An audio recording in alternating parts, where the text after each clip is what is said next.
It's dear to the heart of every player. A trophy to cherish, a prize to win. Many are those who will stand to be counted.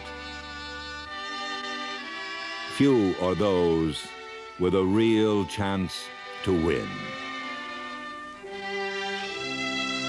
In 1977, 28 teams will vie for professional sport's most coveted prize.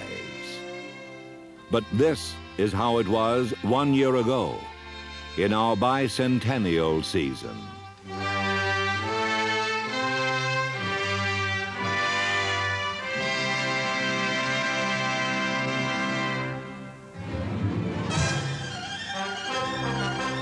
Opening day in Oakland, California.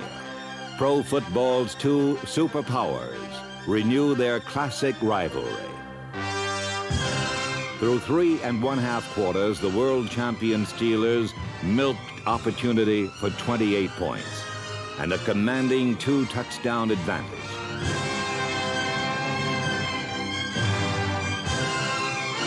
But with time running out, Ken Stabler rallied the Raiders to a tie, setting up a game-winning field goal that left psychological scars on Pittsburgh for weeks to come.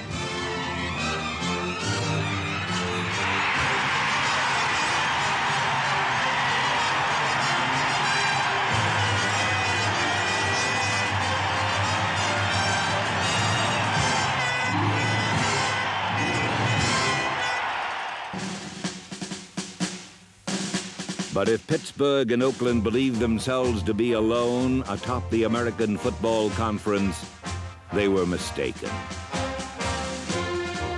In '76, a team from New England arrived on the scene, its flags to autumn's breeze unfurled. Here boldly a second-year quarterback stood, then fired a shot heard round the world.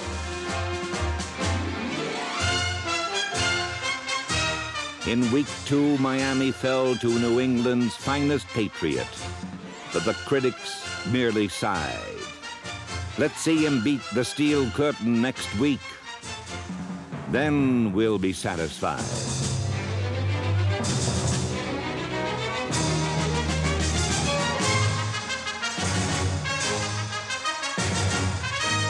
And so in week 3, Steve Grogan passed the Steel Curtain ragged.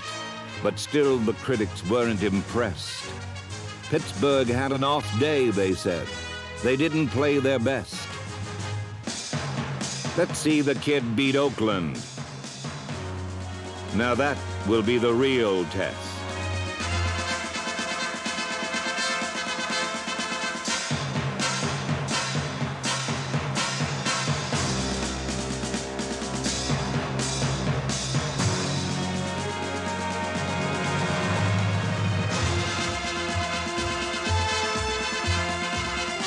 With consecutive wins over Miami, Pittsburgh, and Oakland, Steve Grogan and the New England Patriots made believers of the critics, while taking a step up to join the AFC's elite.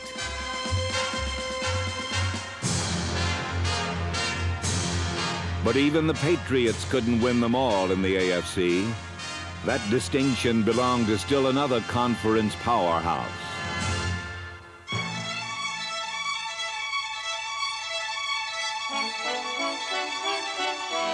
While New England was finding success in Steve Grogan's gutsy leadership, Baltimore was flying high on Burt Jones's brilliant right arm.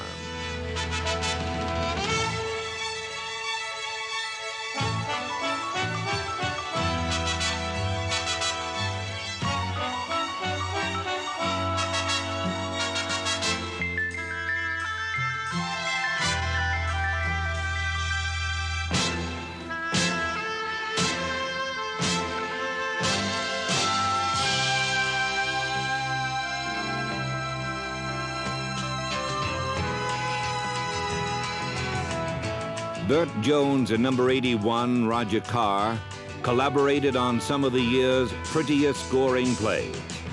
Covering Roger Carr became the toughest assignment in football. and Bert Jones never hesitated to take advantage.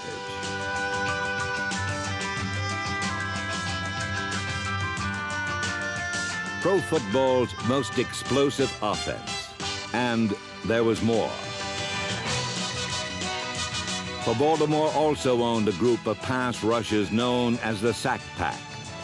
4 sturdy young men whose play was the determining factor in Baltimore's victory in New England.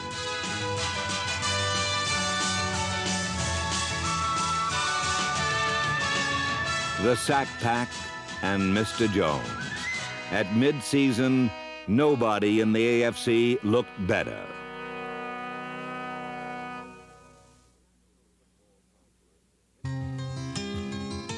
In the National Football Conference, divisional races are more predictable. Bud Grant's Vikings still own the Central Division, while Chuck Knox's Rams remain in the driver's seat out west. Only the names change from year to year. Last year, Minnesota unveiled first-year wide receiver Sammy White, whose 10 touchdowns earned him the nod as NFC Rookie of the Year. Not to be outdone, the Rams installed rookie Pat Hayden at quarterback, settling once and for all the Rams' annual game of musical chairs at that position. But despite offensive improvements, basically the Rams and Vikings are ball-controlled, defense-oriented football teams. In Week 2, they battled 5 full quarters but could not resolve a 10-10 tie, beating each other into oblivion in the process. But while the Vikes and Rams staggered home with a draw, another old contender was priming for a title fight.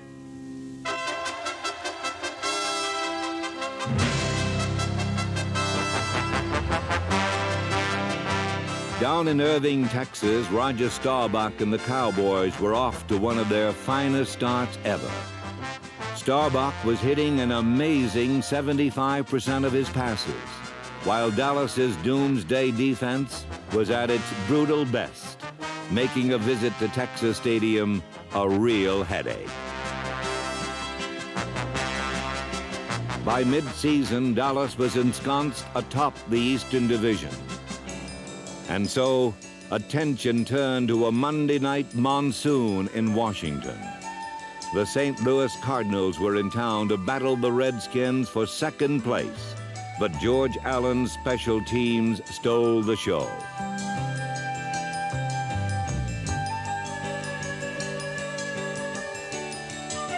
Number 25, Eddie Brown, hydroplaned 71 yards for the game-breaking score, as Washington kept pace with St. Louis for the NFC wildcard playoff berth.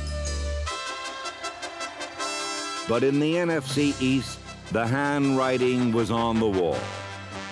In head-to-head divisional matchups, Roger Staubach hung the Redskins high, while doomsday hung both teams out to dry.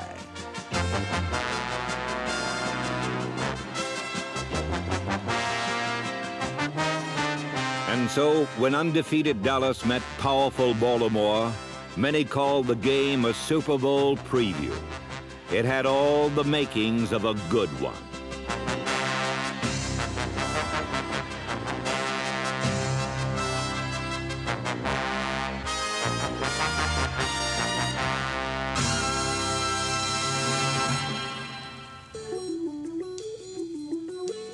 But while teams like Dallas and Baltimore occupy one end of the NFL spectrum, at the other end are the also-rans, teams for whom frustration is a constant companion.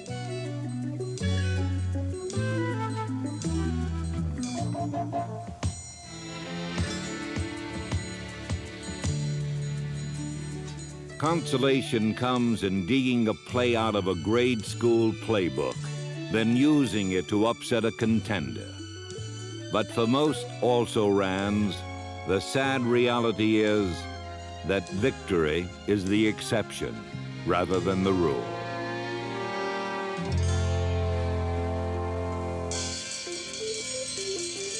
But team failure does not tarnish brilliant individual accomplishments.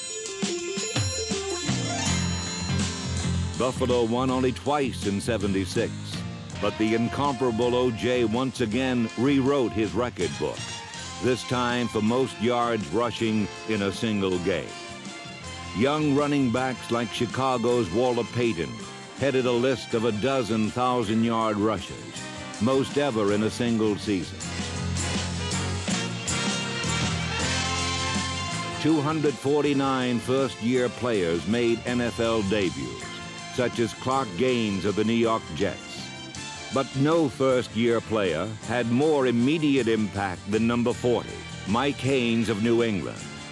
Haynes single-handedly broke the Jones to Carr connection in New England's November rematch with the Colts as the Patriots advanced to the playoffs. But November brought no playoff berths for the also-rans. For them, there is only the hollow memory of 1976's desperation and the undying hope that in 1977, they'll be able to get back on their feet.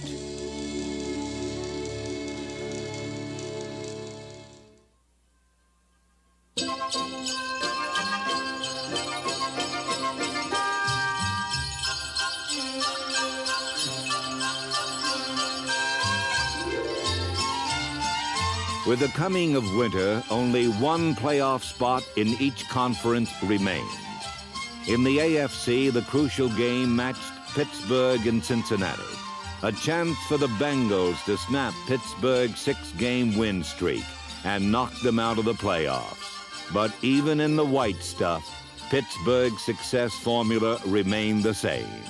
Opportunistic defense that stripped the Bengals of the football in a critical situation. Then, a league-leading ground attack that snowballed Pittsburgh into the lead.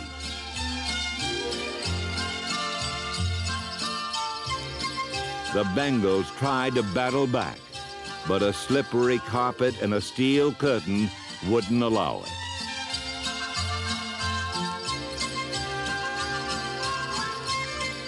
So once again, Pittsburgh would get a taste of the playoffs, while the Bengals would settle down for a long winter's nap.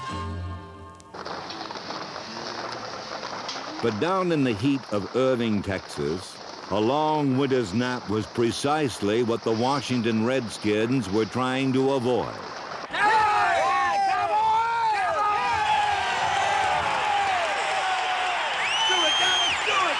In Dallas, fans are crazy about their football team, and with good reason. For by the season's final Sunday, Dallas had clinched its 10th playoff spot in 11 years. But Dallas fans show little love for the Cowboys' key Eastern Division rival. And so, into this friendly environment, the Redskins came needing a victory to make the playoffs. A loss, and the Cardinals would play instead. Let's make them eat their words. Let's go. Be physical. Come on.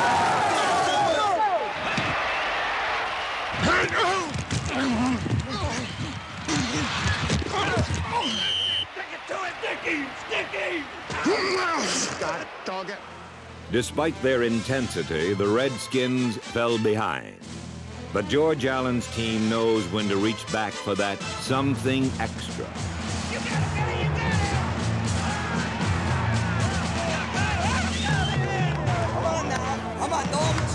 No mistakes. Concentrate, concentrate. Dig it, Calvin, dig it, dig it.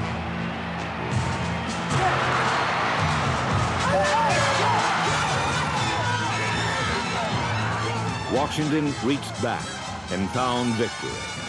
Dallas ate its words. For George Allen's proud old pros, time to celebrate a playoff berth. For the Redskins. Hip, hip. Hey!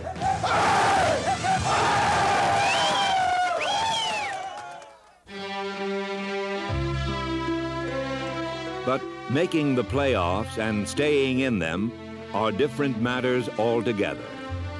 While the Redskins fell in the opening round of Minnesota, Dallas's pass pocket was dismantled by the Rams. as both Eastern Division teams were battered into submission.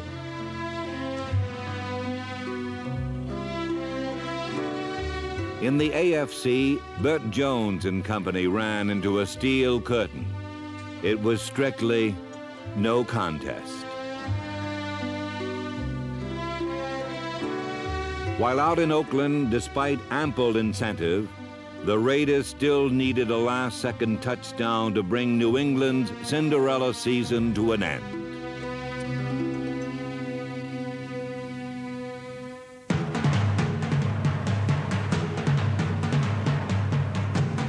Four teams left.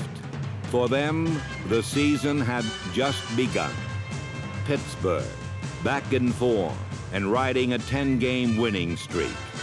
Oakland, doing them one better with 11 straight wins. Los Angeles, 11 victories with a rookie quarterback at the helm. Minnesota, 12 wins with an old pro and his newest deep threat. But after the first round of the playoffs, only 3 teams could celebrate. For the fourth, victory had been costly. Good afternoon, everyone, and welcome to Metropolitan Stadium in cold Bloomington, Minnesota, the National Football Conference championship game between the Los Angeles Rams and the Minnesota Vikings. The Rams slight underdogs against the Vikings on this cold, sunny afternoon. These two teams battled to a 10-10 tie during the regular season. The winner today goes on to the Super Bowl in Pasadena on January 9th. On their opening drive, the Rams powered their way on the ground to the Viking 1-yard line.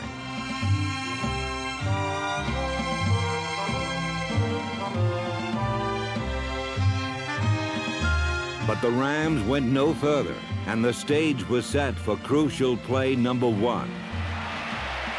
Dempsey in to try for the field goal. This is a chip shot.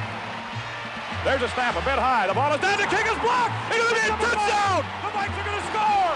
It's Bobby Bryant. At the 50, the 40, the 35, the 30, the 25, the 20, the 15, the 10, the 5. Touchdown on a blocked field goal. Nate Allen blocked it. Bobby Bryant scooped it up and goes the distance. Unbelievable. Los Angeles fell behind by 17, but they never lost heart.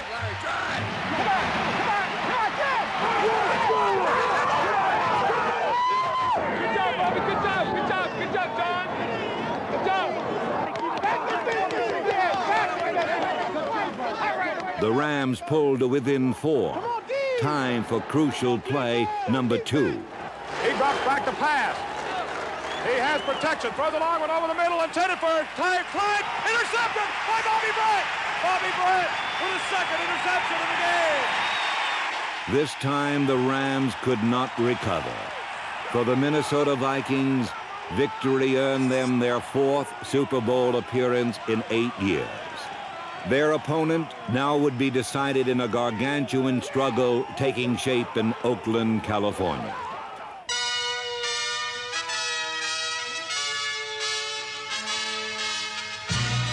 But the long-awaited rematch was a lopsided affair. Oakland took an early lead, and with Franco Harris sidelined by injury, Terry Bradshaw was forced to play catch-up against unbeatable odds.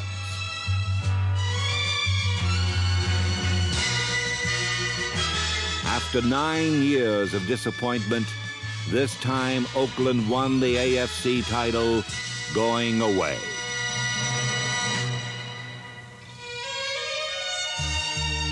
On to Pasadena and Super Bowl 11.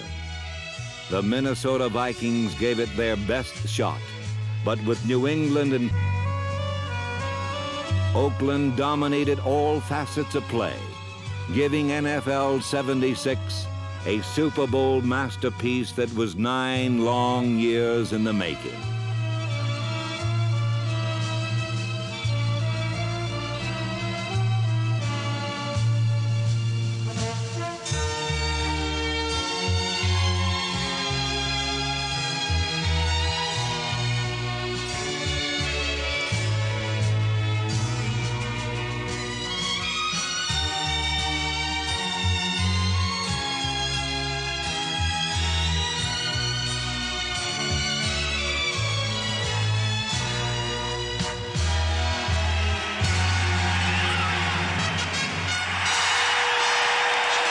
And so, where 28 teams had set out in pursuit of Super Bowl silver, only one had returned with the prize.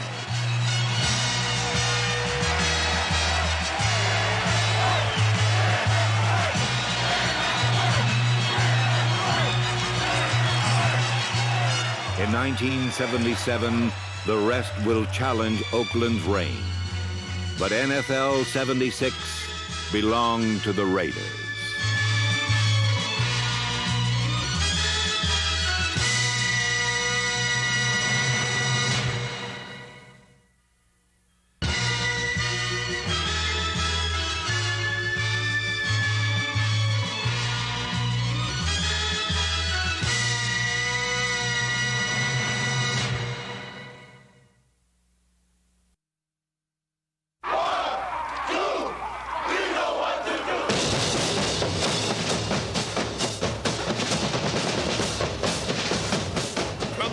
Stadium in Pasadena, California. It is Super Bowl 11. This is Bill King with a welcome.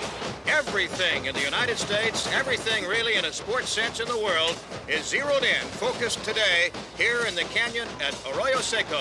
This 11th Super Bowl will be viewed in 41 nations around the world.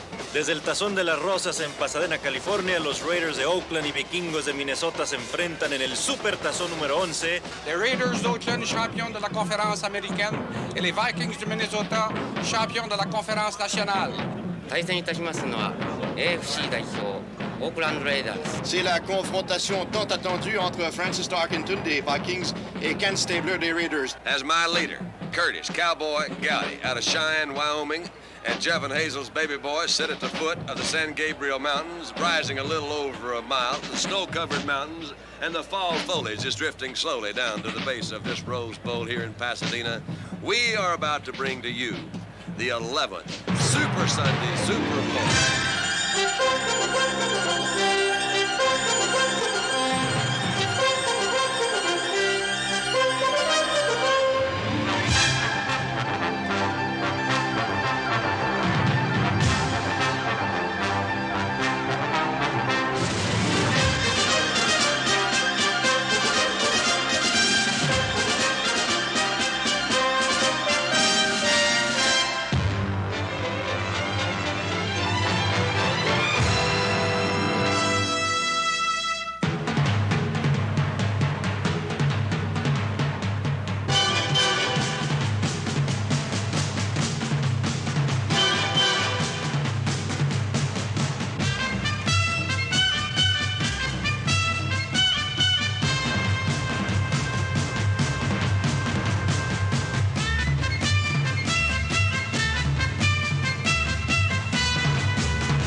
Super Bowl 11 offered a classic conflict. Pro football's two most successful teams in a final struggle for the most treasured victory in the game. Neither the Raiders nor the Vikings had ever won a Super Bowl. But over the last 10 years, they have been the most consistent winners in the National Football League. The Raiders, a team built by Al Davis and coached by John Madden, have won divisional titles in 9 of the last 10 years. The Vikings, coached by Bud Grant, have played in more Super Bowls than any team in history.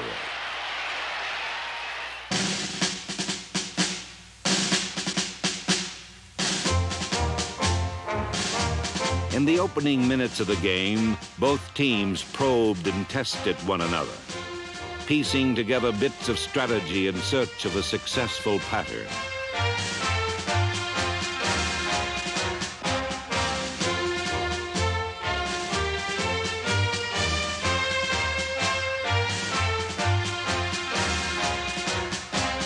The contest was a standoff until late in the first quarter, when the Raiders were forced to punt. One man behind the line of scrimmage on the rush. Here comes the kick. It is blocked. It's blocked by Fred McNeil. It's loose on the 5-yard line. Running after the Minnesota Vikings. They down it on the Raider 2-yard line. First and goal to go. The first big break of the football game. And Wayman Guy has suffered his first block punt in a 4-year pro career. It was a golden opportunity for Minnesota. But the Vikings, just 1 yard from the goal line, never got there.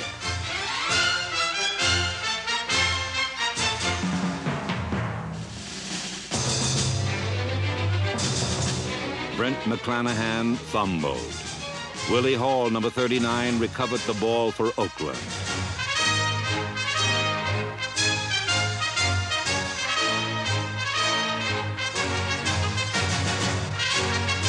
The Vikings lost the initiative. Now the Raiders would seize it. Oakland launched its counterattack with a play that would be a harbinger of bad times for Minnesota. Clarence Davis ran left for a 35-yard gain. Quarterback Ken Stabler moved the Raiders across midfield with 2 passes to Dave Casper, Oakland's leading receiver in 1976. Casper was once an offensive tackle for Notre Dame. Now, as a tight end, he is the power gear in Oakland's freewheeling pass offense.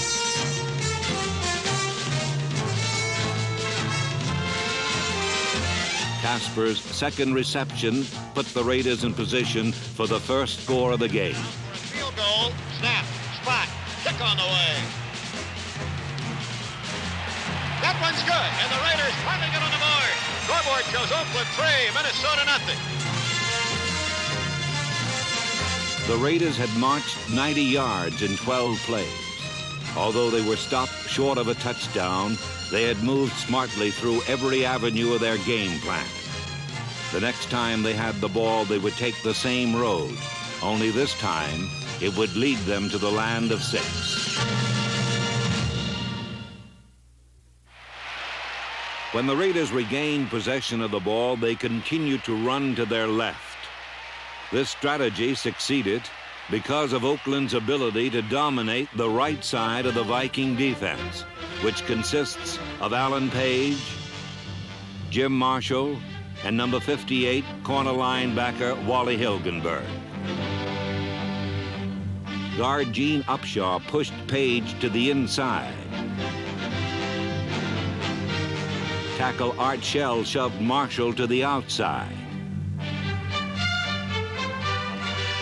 And when Hilgenberg came up to fill the hole, he was removed by Mark Van Eegen.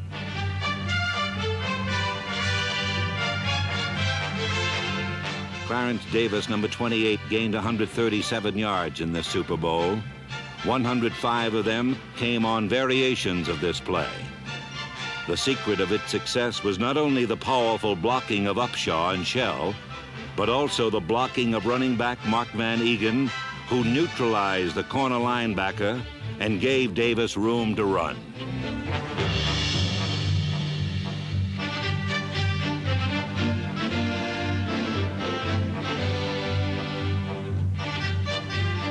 Hilgenberg has been a linebacker in the NFL for 13 years.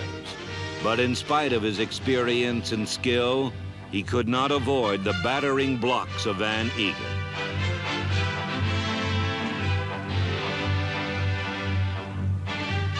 During the regular season, Van Eegen had gained twice as much yardage as Davis, but in this Super Bowl, he was more valuable to his team as a blocker.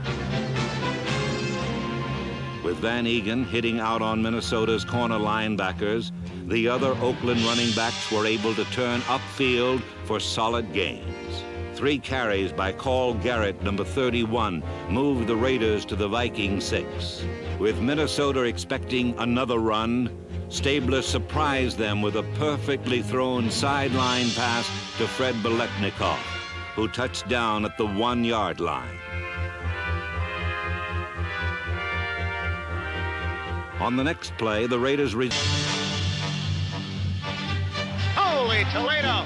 The Oakland line is just wiping out Minnesota's front. Already, Bill, on that left side, they're going to Marshall and Hilgenberg, two older players, not very big and seemingly not very strong in the early going. With 5 minutes to play in the second period, the Raiders march to their second. A brilliant work of art by the master of his position, Fred Biletnikoff, first and goal on the half-yard line. Here's the power formation right side. Hand off to Banaszak. He powers over. Touchdown Raiders! Joshua Heifetz never played a violin with more dexterity than Kenny Stabler is playing the Minnesota Viking defense this afternoon in the Rose Bowl Stadium in Pasadena. The Raiders' domination of the first half was reflected not only in the score, but also in the man-to-man matchups that, as much as any one thing, often decide the outcome of a game.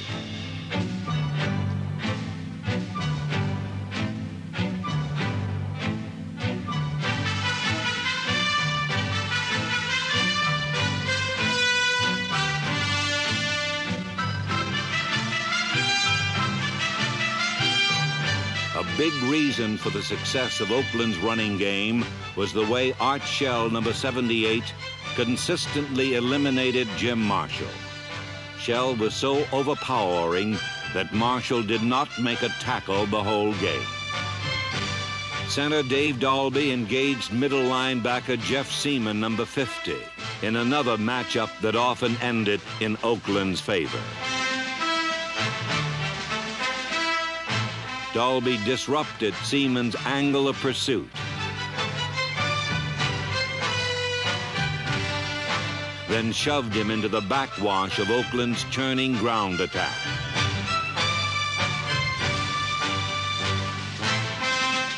While Dalby and Shell won their battles at the scrimmage line, Fred Biletnikoff was winning another in the open field of the secondary.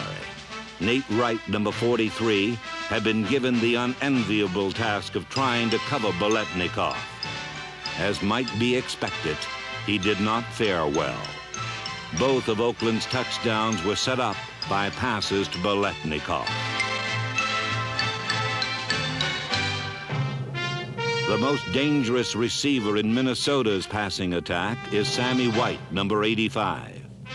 White led the NFC with 10 touchdown catches, but Skip Thomas, number 26, guarded White so closely that he did not catch a single pass in the first half.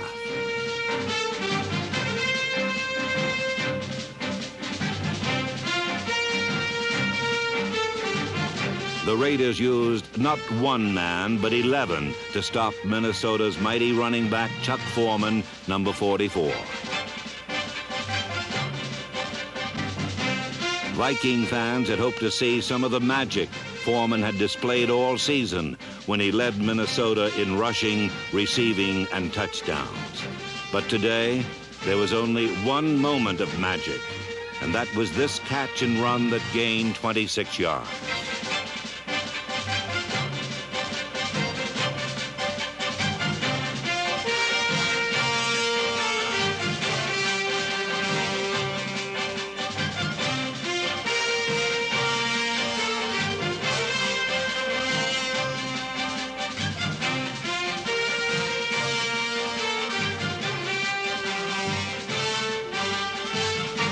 It was Foreman's only escape from the clutches of John Madden's determined defenders, who permitted him only 42 yards rushing for the entire game.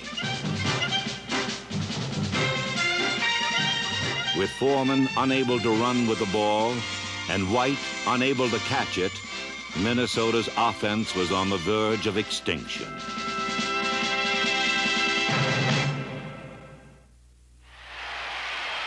In the third quarter, the Vikings fell further behind. A Raider field goal made it 19-0.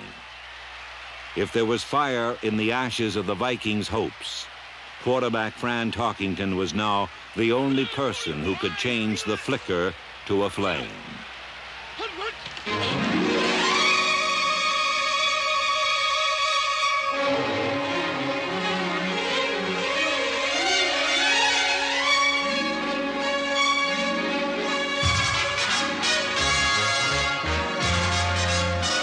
Throwing passes on almost every play, Tarkington moved his team 68 yards in 13 plays to their first touchdown of the game. Chuck Foreman and Ahmad Rashad, number 28, made key receptions in the drive. Sammy White made his first catch of the day, and it was good for a touchdown. Touchdown, Sammy White! And the Vikes are on the board with 47 seconds left to go in the third period. The touchdown roused the Viking defense. For the first time in the game, Stabler lost yardage. Big run! Barry back at the 27-yard line by Alan Payne. The first quarterback sack of the afternoon for the Purple Gang. As the final period began, Tarkington resumed his passing attack. But this time, the Raiders were ready, and plays that had worked earlier were no good at all now.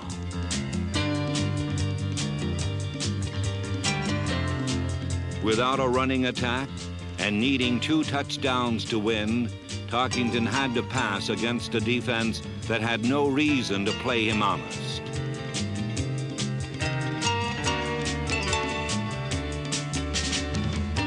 The Raiders' rush, though formidable, posed no unusual problem for Tarkington.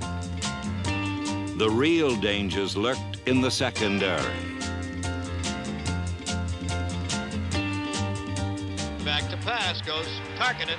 He's going down the middle, and White makes the catch. He is creamed, but holds on to the football, losing the helmet. Chin strap flying one way, helmet the other. Holy Toledo. With 4 linebackers and 4 defensive backs, the Raiders surrounded and terrorized Tarkington's receivers.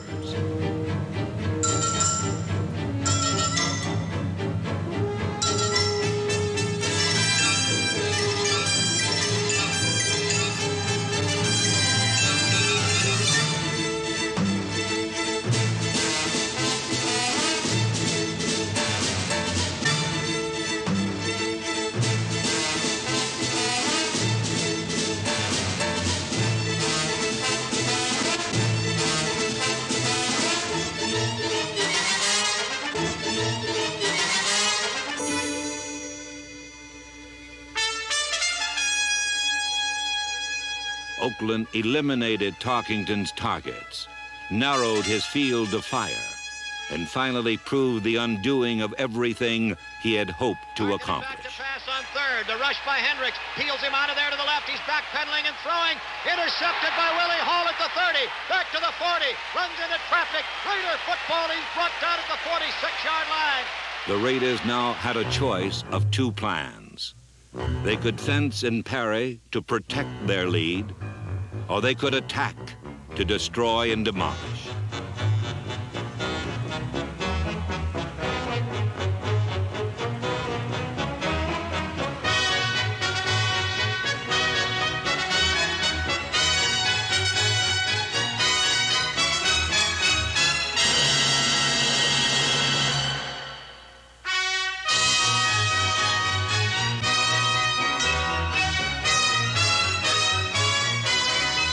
A 48-yard pass to Fred Biletnikoff put the Raiders 2 yards away from a touchdown that would end the competitive phase of Super Bowl 11.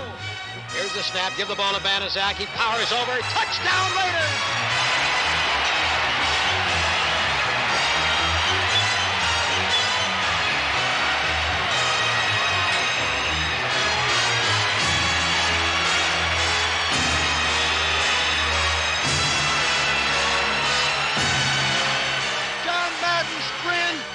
From ear to ear, he looks like a split watermelon.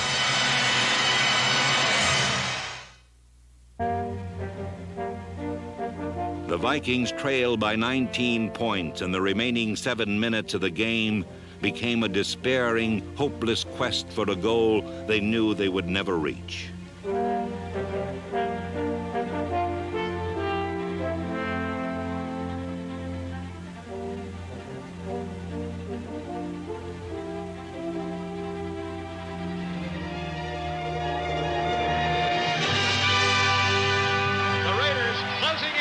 Super Bowl championship. Francis back to pass. Throw the sideliner. Picked off. It's going to be a touchdown. Willie Brown.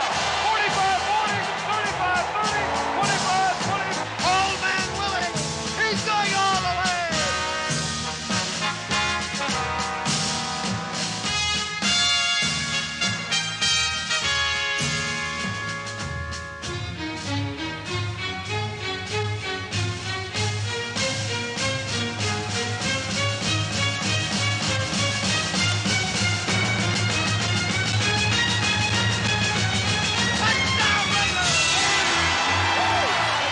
After winning more games than any team in the NFL over the last 14 years, the Raiders proved to the whole world something their fans had known for a long, long time.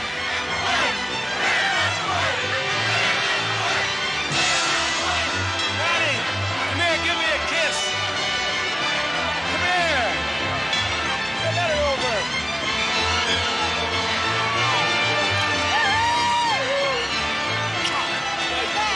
A Super Bowl victory for the Oakland Raiders.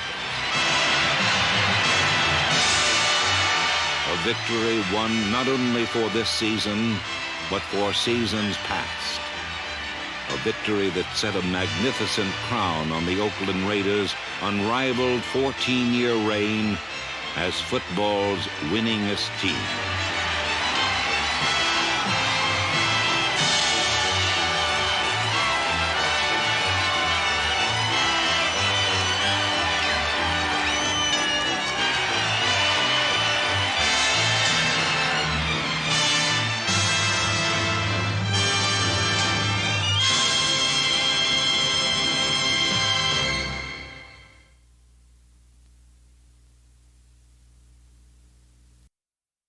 This NFL Films production has been brought to you by the National Football League. The NFL is online at www.nfl.com.